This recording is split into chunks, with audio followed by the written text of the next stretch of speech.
I think the first thing is that unfortunately, a lot of our collective Big C church these days, they don't do a great job of discipling the butts in the pews, or the butts in the seats every week. So unfortunately, they're when they are talking about current events, they're really tippy-toeing around things so that, I think some churches are afraid of losing their 501c3 status. I think that's part of it.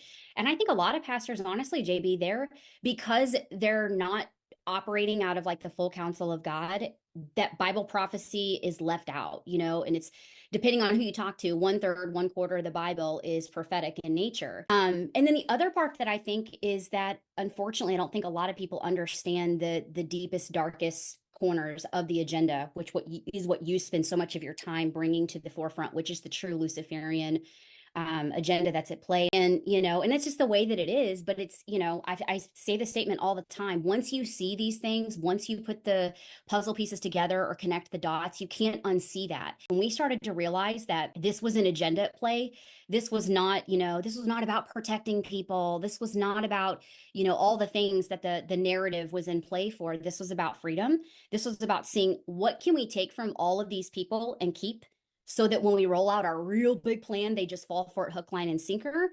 It's about depopulation. It's about all these things. And so when you see that, you cannot go back to the old pieces of the narrative that are being talked about over and over and over again without just rolling your eyes and just wanting to scream and yell, because that's not what's going on. Satan's puppets on earth and using that to try to control people on earth.